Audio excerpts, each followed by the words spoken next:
मनुष्य भौतिक दुनिया में जीवन भर खुशियां ढूंढता आ रहा है, लेकिन असली खुशी किस चीज में है और मनुष्य सदा खुश कैसे रह सकता है? सदा खुश रहने के लिए मनुष्य को कैसे रहना चाहिए? इस पर गौतम बुद्ध क्या बोले, चलिए जानते हैं कहानियों के माध्यम से। पहली कहानी। मुंबई जैसे हलचल भरे शहर में नितिन नाम का एक युवक रहता था। अपने आकर्षक रूप और चुंबकीय व्यक्तित्व के कारण वह वहां से गुजरने वाले हर किसी का ध्यान अपनी ओर आकर्षित कर लेते थे। कई लोगों द्वारा प्रशंसा किए जाने के बावजूद नितिन विनम्र और दयालु बने रहे। जरूरतमंद लोगों की मदद के लिए हमेशा तैयार रहते थे। एक दिन काम पर जाते समय नितिन की मुलाकात निधि नाम की एक युवा लड़की से हुई। उसके फटे कपड़े और घिसे पिटे जूते कठिनाई और संघर्ष की तस्वीर पेश करते थे। निधि अपने परिवार का भरण पोषण करने के लिए सड़क पर फूल बेच रही थी और कठिन परिस्थितियों के बावजूद उसके चेहरे पर एक उज्जवल मुस्कान थी। विपरीत परिस्थितियों में भी निधि की अटूट सकारात्मकता से नितिन मंत्रमुग्ध हो गया। उन्होंने उससे बातचीत की और उन चुनौतियों के बारे में जाना जिनका वह और उसका परिवार सामना कर रहे थे। निधि ने शिक्षा का खर्च उठाने और अपने परिवार को गरीबी से बाहर निकालने में सक्षम होने के अपने सपनों को साझा किया। निधि की कहानी से प्रभावित होकर नितिन ने उसके सपनों को हासिल करने में मदद करने का वादा किया। उन्होंने न केवल वे सभी फूल खरीदे जो वह उस दिन बेच रही थीं, बल्कि उन्होंने उसकी शिक्षा को प्रायोजित करने और उसके परिवार को आर्थिक रूप से समर्थन देने की भी पेशकश की।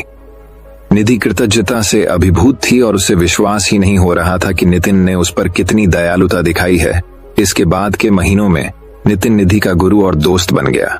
उन्होंने उसे स्कूल में दाखिला लेने में मदद की, उसे आवश्यक संसाधन उपलब्ध कराए और उसे अपने जुनून को आगे बढ़ाने के लिए प्रोत्साहित किया। नितिन के मार्गदर्शन में निधि निखरी, अपनी पढ़ाई में उत्कृष्ट रही और सीखने में खुशी पाई। जैसे जैसे निधि की जिंदगी बदली, नितिन में भी गहरा बदलाव आया। निधि के लचीलेपन और दृढ़ संकल्प को देखकर उन्हें अपनी प्राथमिकताओं का पुनर्मूल्यांकन करने की प्रेरणा मिली। उन्होंने महसूस किया कि सच्ची खुशी भौतिक संपत्ति या बाहरी मान्यता से नहीं, बल्कि दूसरों के जीवन पर सकारात्मक प्रभाव डालने से आती है। साथ में नितिन और निधि जहां भी गए, खुशियां और दयालुता फैलाने के मिशन पर निकल पड़े। उन्होंने आश्रय स्थलों में स्वेच्छा से काम किया, जरूरतमंद लोगों के लिए धन जुटाने का आयोजन किया और अपने समुदाय में आशा की किरण बन गए। दुनिया को एक बेहतर जगह बनाने की उनकी साझा प्रतिबद्धता से प्रेरित होकर हर गुजरते दिन के साथ उनका बंधन मजबूत होता गया। जैसे जैसे समय बीतता गया, निधि ने अपने परिवार में गरीबी के चक्र को तोड़ने के अपने सपने को पूरा करते हुए अपनी कक्षा में शीर्ष स्थान पर स्नातक की उपाधि प्राप्त की। नितिन उसके साथ खड़ा था और उसकी उपलब्धियों पर गर्व से मुस्कुरा रहा था। निधि की चमकती मुस्कान और चमकती आंखों को देखकर उसे तृप्ति का एहसास हुआ, जो पैसे से कभी नहीं खरीदा जा सकता। नितिन और निधि की कहानी दूर दूर तक फैल गई।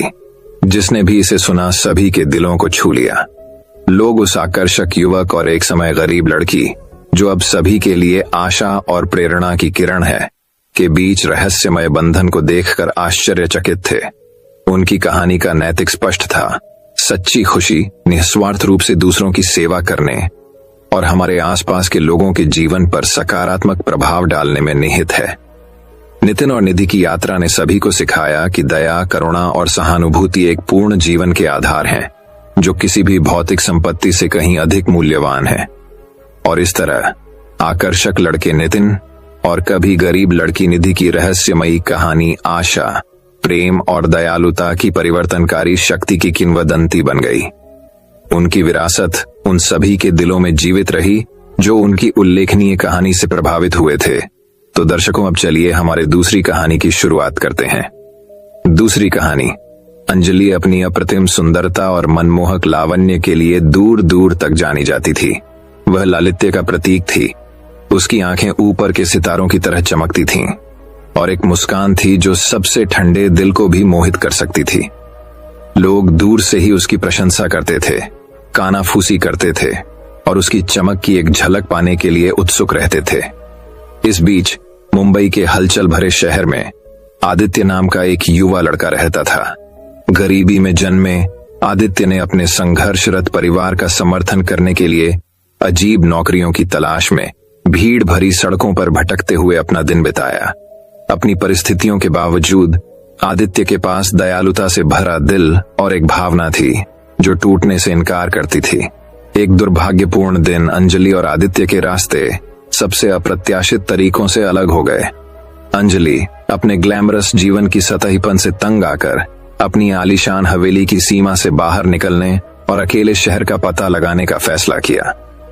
जब वह भीड़ भरी सड़कों पर टहल रही थी तो उसकी नजर आदित्य पर पड़ी, जो एक बुजुर्ग महिला को किराने का सामान घर ले जाने में मदद कर रहा था। उस पल अंजलि के दिल में कुछ हलचल हुई। वह आदित्य के निस्वार्थ स्वभाव और विनम्र व्यवहार की ओर आकर्षित हुई। बिना कुछ सोचे वह उसके पास आई और बातचीत शुरू कर दी। शुरुआत में अंजलि की सुंदरता से आश्चर्यचकित हुए आदित्य को जल्द ही एहसास हुआ कि वह अब तक मिले सभी लोगों से अलग है। वे टिमटिमाती शहरी रोशनी के नीचे कहानियां और सपने साझा करते हुए घंटों बातें करते रहे। जैसे जैसे दिन हफ्तों में बदलते गए, अंजलि और आदित्य की दोस्ती और भी गहरी होती गई। अपनी बिल्कुल भिन्न पृष्ठभूमियों के बावजूद उन्हें एक दूसरे की संगति में सांत्वना और आराम मिला। अंजलि ने आदित्य को सुंदरता और आश्चर्य की एक ऐसी दुनिया दिखाई जो वह पहले कभी नहीं जानता था, जबकि आदित्य ने अंजलि की आंखों को उन कम भाग्यशाली लोगों के संघर्षों और कठिनाइयों के प्रति खोला। एक शाम जब उन्होंने सूर्यास्त को आकाश को सुनहरे और गुलाबी रंग में रंगते देखा तो अंजलि अपनी आंखों में दृढ़ संकल्प के भाव के साथ आदित्य की ओर मुड़ी। उन्होंने वंचितों के जीवन में बदलाव लाने के लिए अपने विशेषाधिकार और संसाधनों का उपयोग करने की अपनी इच्छा उनके साथ साझा की। उसके जुनून और संकल्प से प्रेरित होकर आदित्य ने उसके साथ खड़े रहने और किसी भी तरह से उसका समर्थन करने की कसम खाई। अंजलि और आदित्य एक साथ जरूरतमंद लोगों के लिए आशा और खुशी लाने के लिए एक यात्रा पर निकले। उन्होंने एक फाउंडेशन शुरू किया जो कम भाग्यशाली लोगों को भोजन, आश्रय और शिक्षा प्रदान करता था, जिससे पूरे शहर में सम्मान और प्रशंसा मिलती थी। दयालुता के उनके निस्वार्थ कार्यों ने कई लोगों के दिलों को छू लिया। वे जहां भी गए सकारात्मकता और प्रेम की लहरें फैला दी। जैसे जैसे साल बीतते गए, दुनिया को एक बेहतर जगह बनाने के उनके साझा मिशन से अंजलि और आदित्य का बंधन मजबूत होता गया। रास्ते में उन्हें चुनौतियों और बाधाओं का सामना करना पड़ा, लेकिन एक दूसरे और उनके उद्देश्य पर उनके अटूट विश्वास ने सबसे कठिन समय में भी उनका मार्गदर्शन किया। एक दिन जब वे हाथ में हाथ डालकर उस शहर को देख रहे थे जिसे बदलने के लिए उन्होंने बहुत मेहनत की थी, अंजलि अपनी आंखों में कृतज्ञता के आंसू लेकर आदित्य की ओर मुड़ी। उसने उन्हें अपना मार्गदर्शक प्रकाश, अपनी शक्ति का स्रोत और अपना सबसे सच्चा साथी होने के लिए धन्यवाद दिया। बदले में आदित्य ने उसे प्यार और संभावना की दुनिया के लिए अपना दिल खोलने के लिए धन्यवाद दिया, जिसके बारे में उसने कभी सपने में भी सोचने की हिम्मत नहीं की थी। और इस तरह अंजलि और आदित्य की कहानी एक किंवदंती बन गई जो प्रेम, दया और करुणा की शक्ति में विश्वास करने वाले लोगों द्वारा दबी आवाज में कानाफूसी की गई। उन्होंने दुनिया को दिखाया कि सच्ची खुशी धन या सुंदरता में नहीं है, बल्कि हमारे द्वारा बनाए गए संबंधों और हमारे रास्ते में जिन जिंदगियों को छूती है उनमें निहित है। क्योंकि अंत में यह वह धन नहीं है जो हमने एकत्र किया है, या जो प्रशंसा हमें मिलती है वह हमें परिभाषित नहीं करती है, बल्कि वह अच्छाई और प्रकाश है जो हम दुनिया में लाते हैं। तो दर्शकों, अब चलिए हमारे तीसरी कहानी की शुरुआत करते हैं। तीसरी कहानी मुंबई जैसे हलचल भरे शहर में निशा नाम की एक युवती रहती थी। अपनी मनमोहक सुंदरता और गर्मजोशी भरे व्यक्तित्व के कारण निशा अपने आस पड़ोस के सभी लोगों की चहेती थी। वह जहां भी गईं, उनकी दयालुता और वास्तविक स्वभाव ने उन्हें अलग कर दिया। निशा का दिल सोने का था। वह हमेशा जरूरतमंद लोगों की मदद करने के तरीकों की तलाश में रहती थी। एक दिन जब निशा सड़क पर चल रही थी, उसने पार्क में एक बेंच पर बैठे एक बूढ़े आदमी को देखा। उनका नाम अमिताभ था, जो एक धनी व्यापारी थे और उन्होंने एक सफल लेकिन एकाकी जीवन व्यतीत किया था। उसके चेहरे पर ज्ञान और अनुभव की रेखाएं थीं, लेकिन उसकी आंखों में गहरी उदासी झलक रही थी, जिसे निशा नजरअंदाज नहीं कर सकती थी। जिज्ञासावश निशा ने अमिताभ से संपर्क किया और बातचीत शुरू की। अमिताभ निशा की उनमें सच्ची दिलचस्पी से आश्चर्यचकित थे, क्योंकि ज्यादातर लोग केवल उनकी संपत्ति और स्थिति देखते थे, जैसे ही वे बात कर रहे थे, अमिताभ ने अपनी पिछली उपलब्धियों की कहानियां साझा की, लेकिन साथ ही अपने पछतावे और सच्ची खुशी के अवसर चूकने की कहानियां भी साझा की। निशा ने ध्यान से सुना। उसका दिल उस बूढ़े आदमी के लिए दुख रहा था जिसने वास्तविक आनंद और तृप्ति से रहित जीवन जिया था। वह देख सकती थी कि इतनी अमीरी के बावजूद अमिताभ के पास एक ऐसी चीज की कमी थी जो वास्तव में मायने रखती थी, प्यार और दूसरों के साथ जुड़ाव। निशा जानती थी कि उसे अमिताभ की उस खुशी को फिर से पाने में मदद करने के लिए कुछ करना होगा जिसे वह लंबे समय से भूल चुके थे। अगले कुछ हफ्तों में निशा नियमित रूप से अमिताभ से मिलने गईं। उनके लिए घर का बना खाना लाईं और उन्हें दिल से बातचीत में शामिल किया। उसने उस पर दया और करुणा दिखाई। धीरे धीरे उसने अपने दिल के चारों ओर बनाई गई दीवारों को तोड़ दिया।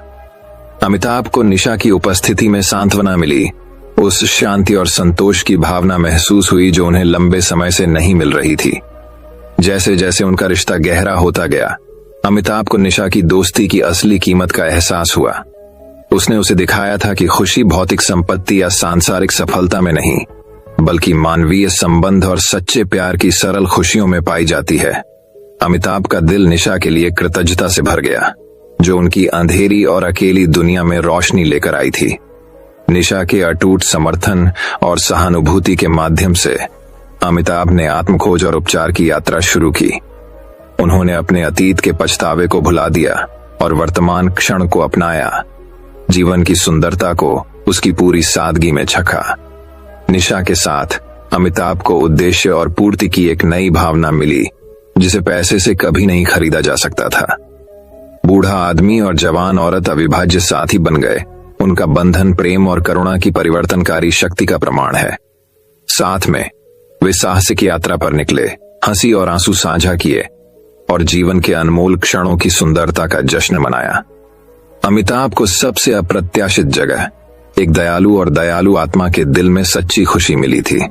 जैसे जैसे समय बीतता गया, अमिताभ पर निशा का प्रभाव पूरे शहर में फैल गया।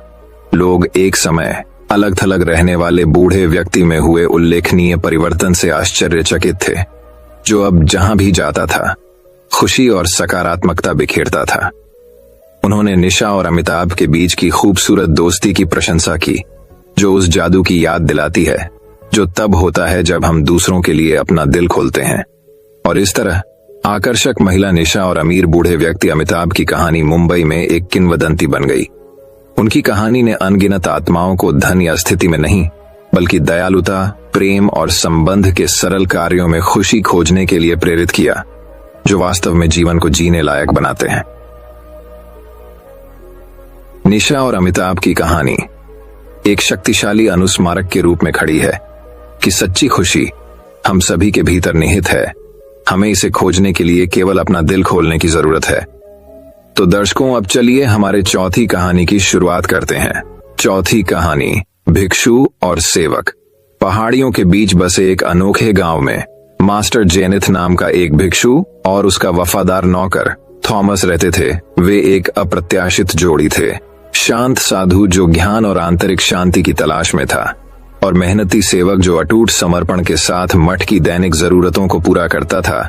मास्टर जेनिथ अपनी बुद्धिमत्ता और शांत स्वभाव के लिए दूर दूर तक जाने जाते थे। लोग उनके मार्गदर्शन और ज्ञान की तलाश में दूर दूर से यात्रा करते थे। दूसरी ओर थॉमस एक साधारण व्यक्ति थे जिन्हें दूसरों की सेवा करने में खुशी मिलती थी। अपने मतभेदों के बावजूद भिक्षु और सेवक ने आपसी सम्मान और समझ पर आधारित एक गहरा बंधन साझा किया। एक दिन जब वे मठ के प्रांगण में बैठकर चाय पी रहे थे, थॉमस ने मास्टर जेनिथ से एक प्रश्न पूछा। मास्टर, उसने कहा, सच्ची खुशी का रहस्य क्या है?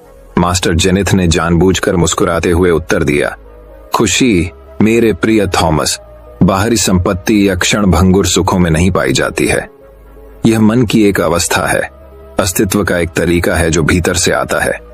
हैरान होकर थॉमस ने पूछा, लेकिन कोई इस आंतरिक खुशी को कैसे पा सकता है?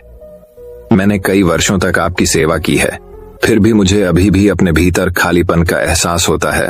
बुद्धिमान साधु ने थॉमस के कंधे पर सांत्वना भरा हाथ रखा और कहा, सच्ची खुशी बाहरी मान्यता या भौतिक धन का पीछा करने में नहीं है, ये वर्तमान क्षण में संतुष्टि पाने, चीजों को वैसे ही स्वीकार करने और उन आशीर्वादों के लिए आभारी होने के बारे में है जो हम पहले से ही प्राप्त कर चुके हैं।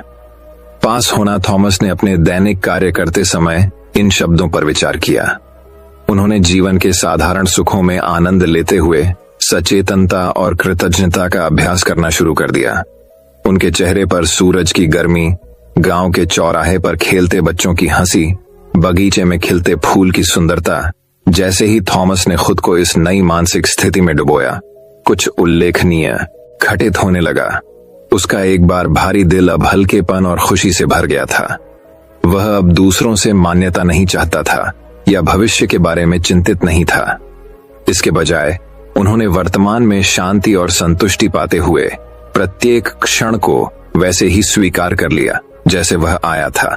महीने बीत गए और थॉमस के परिवर्तन की खबर पूरे गांव में फैल गई। लोग उस उज्जवल मुस्कान से आश्चर्यचकित थे जो अब उनके चेहरे पर सजी हुई थी और शांति की आभा जो उन्हें घेरे हुए थी। उन्होंने दिल और आत्मा के मामलों पर उनकी सलाह मांगी, उनकी नई खुशी का रहस्य जानने के लिए उत्सुक थे। एक दिन एक थका हुआ यात्री मठ के द्वार पर आया। उसके चेहरे पर दुख और निराशा झलक रही थी।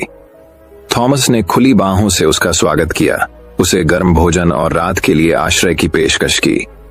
जैसे ही वे जलती हुई आग के पास बैठे, यात्री थॉमस की ओर मुड़ा और पूछा, आपको दर्द और पीड़ा से भरी दुनिया में इतना आनंद कैसे मिलता है?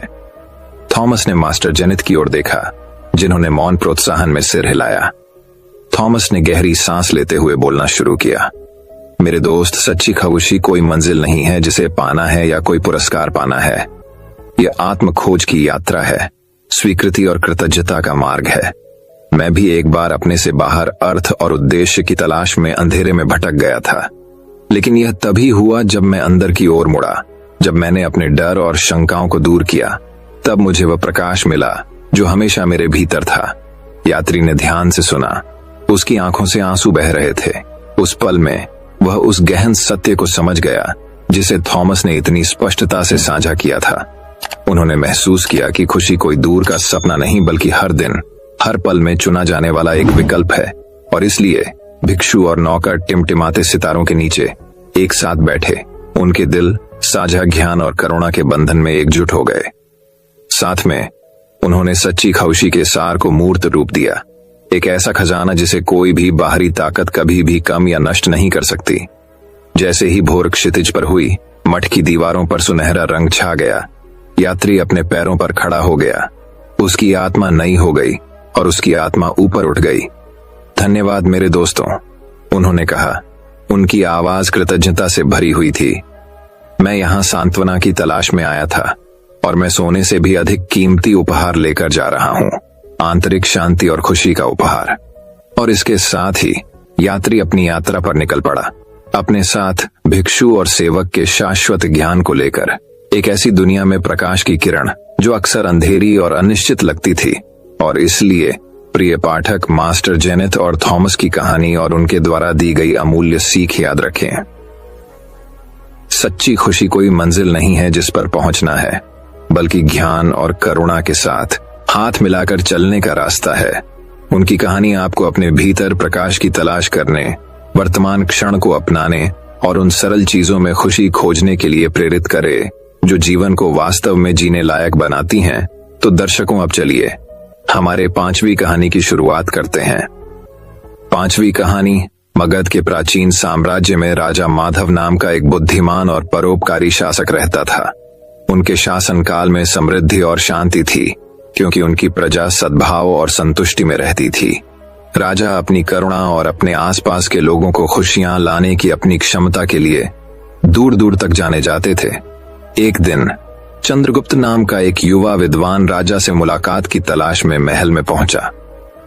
राजा माधव की बुद्धिमत्ता और दयालुता की कहानियों से प्रभावित होकर चंद्रगुप्त स्वयं महान शासक से खुशी का रहस्य जानना चाहते थे। चंद्रगुप्त की ईमानदारी से प्रभावित होकर राजा माधव ने उनका अपने दरबार में स्वागत किया और उनसे पूछा, युवा विद्वान, आप खुशी का रहस्य क्यों खोजते हैं? चंद्रगुप्त ने उत्तर दिया, हे राजा, मैंने सच्ची खुशी की तलाश में बहुत दूर तक यात्रा की है। लेकिन मुझे अभी तक यह नहीं मिला है। मैंने आपकी बुद्धिमत्ता और उस खुशी के बारे में सुना है जो आप अपने लोगों के लिए लाते हैं, और मैं आपसे सीखना चाहता हूं। युवक की खुशी की तलाश को समझकर राजा माधव मुस्कुराए और सिर हिलाया। उन्होंने चंद्रगुप्त को अपने महल में अपने अतिथि के रूप में रहने और अपने राज्य के तौर तरीकों का अध्ययन करने के लिए आमंत्रित किया। अगले कुछ दिनों में चंद्रगुप्त ने राजा माधव की अपनी प्रजा के साथ बातचीत को देखा। उन्होंने देखा कि कैसे राजा उनकी समस्याओं को सहानुभूति के साथ सुनते थे, कैसे वे गरीबों और जरूरतमंदों को सहायता प्रदान करते थे, और कैसे वे निष्पक्षता और करुणा के साथ शासन करते थे।